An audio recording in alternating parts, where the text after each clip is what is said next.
ठीक है, अब हम देख लेते हैं कि ओजोन लेयर क्या है।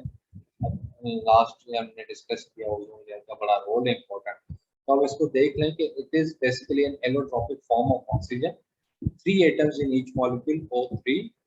अभी ये थोड़ी इधर केमिस्ट्री है, मॉलिक्यूल आपको पता होगा मेरे ख्याल में, ठीक है।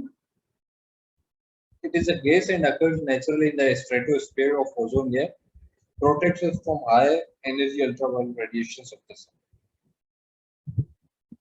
ये basically allotropic form of oxygen है। इसमें ये एक मॉलिक्यूल है, ठीक है, जिसमें 3 एटम्स होते हैं बेसिकली और ऑक्सीजन के, और ये एक गैस है जो कि स्ट्रेटोस्फेयर, जैसे मैंने आपको बताया एटमॉस्फेयर के लेयर्स बताए थे मैंने आपको, ट्रोपोस्फेयर, स्ट्रेटोस्फेयर, मीजोस्फेयर, ये इस तरह आयनोस्फेयर, ये मैंने आपको बताए थे।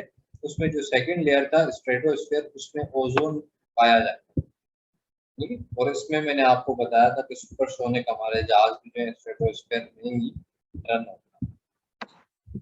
अच्छा जी, इसका मेन काम क्या होता है कि ये हमें अल्ट्रावायलेट रेडिएशंस से बचाता है।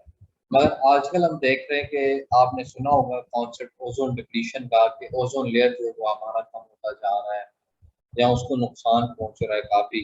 तो उसी को हम आगे जाके ये डिस्कस कर रहे हैं। बेसिकली वो क्यों हो रहा है, इसकी शॉर्ट मिसाल यही है कि आपकी जो ग्रीन हाउस गैसेज है ना वो उधर एक्यूमुलेट हो रही हैं, तो वो उसको नुकसान पहुंचा रही है ओजोन लेयर, ठीक है। आप इसको ओजोन डिप्लीशन को ये से कह लें कि it is basically gradual thinning of earth ozone layer in the upper atmosphere caused by the release of chemical compounds containing gaseous chlorine or bromine from industry and other human activities।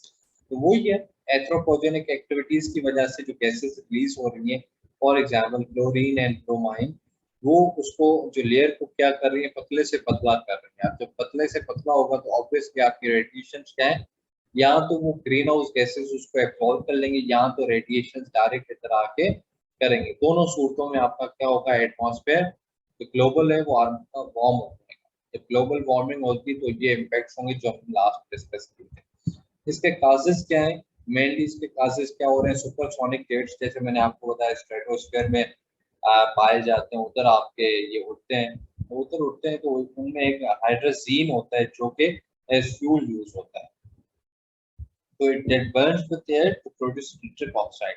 तो nitric oxide उधर ही जाके produce हो रही है, तो वो direct ही उधर ओजोन में उसको नुकसान दे रही है। क्लोरोफ्लोरोकार्बन्स जैसे मैंने आपको बताया ये 80% रेस्पॉन्सिबल थी, मगर थैंक्स टू मॉन्ट्रियल प्रोटोकॉल जो आगे जाके हम डिस्कस करेंगे, जो एग्रीमेंट था क्लाइमेट पे, उसकी वजह से CFCs का यूज कम हो गया काफी। HFCs उसके जगह पे हाइड्रोफ्लोरोकार्बन्स यूज हो रहे हैं जो कि लेस हार्मफुल है क्लोरोफ्लोरो से। अब इसके इफेक्ट्स क्या है, स्किन कैंसर हो रहा है, आंखों की डिजीजेस हो रही है, म्यूटेशन रिडक्शन क्रॉप्स हो रहे हैं। म्यूटेशन रिडक्शन मतलब चेंजिंग्स हो रही है, लॉस ऑफ बायोडाइवर्सिटी, एसिड